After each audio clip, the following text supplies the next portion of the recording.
I don't think it's a coincidence that the first scripture reading for this week was Exodus, chapter 16, verses 2 through 15, and that the last scripture reading in the lectionary is the passage from Matthew, chapter 20, verses 1 through 16. The two readings are complementary. They are like a pair of bookends. They address our common humanity. Common humanity refers to those things that all humans share, or what educator Dr. Ernest L. Boyer Sr., who once served as the chancellor of the State University of New York, referred to as those things that, regardless of where we live or when we live, we have in common. And those include the life cycle, a shared life cycle. All humans are born, they grow, and they experience death. Language, or what he referred to as symbols. All humans express their thoughts, their feelings, and their emotions through the use of symbols. And then there are the arts, or what Boyer referred to as aesthetic response. Arts are a universal language. Think about it this way. One doesn't have to know Latin to be moved by a Gregorian chant. And then there's the sense of space and time, what we call history. We recall the past, we look to the future, and we are unique in this way as a species, aren't we? Group membership, or one might say groups and institutions, well, humans gravitate toward these because they provide us with a sense of belonging. One might say that this community, our church community here at First Congregational United Church of Christ, is what we seek when we come to church. It's a community, a sense of belonging. Production and consumption, also known as work, well, for some, this may be a chore. For others, it may be a calling, but we all need to do it. And that is, we need to make a living in some way. And then there's the natural world. We can't escape it. Humans are part of the natural world. We are connected to ecology, to the earth, and there is an awareness of nature. We feel at home in nature. And then values and beliefs, or as one author wrote, the search for meaning. If you thought you were alone, you aren't.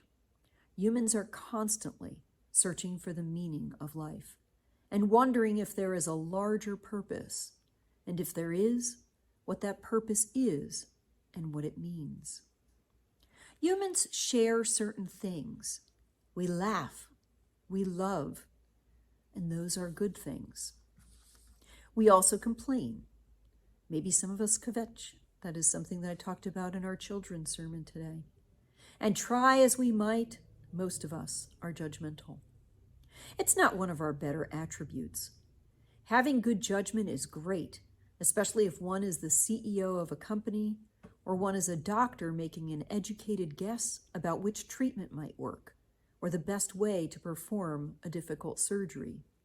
But being judgmental, that's something else entirely. Oh, yeah, negative connotations. And for those of you who are wondering, I always seem to have to look up how to spell judgmental. It can be spelled with an E, and when it is, it's British English. And when it's spelled without the E, it's American English. Being judgmental is something that most people consider a flaw, mainly because judgmental means that one takes a stance or has a point of view that's excessive. And that excess is often exacerbated by the way we phrase things.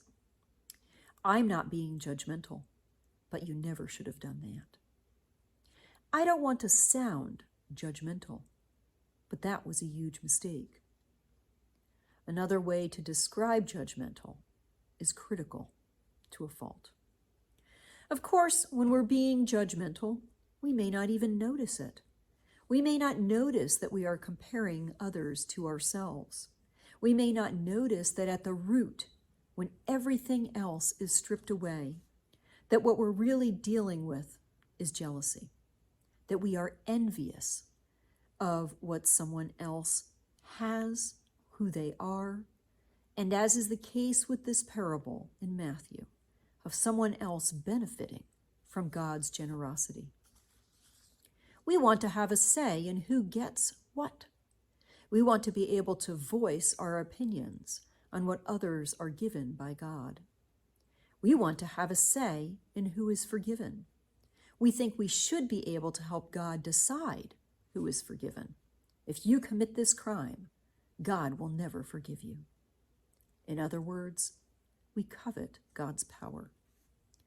This parable, where the laborers are hired throughout the day and the last laborers hired are paid just as much as the first, is meant to teach us that God's generosity and forgiveness is for all.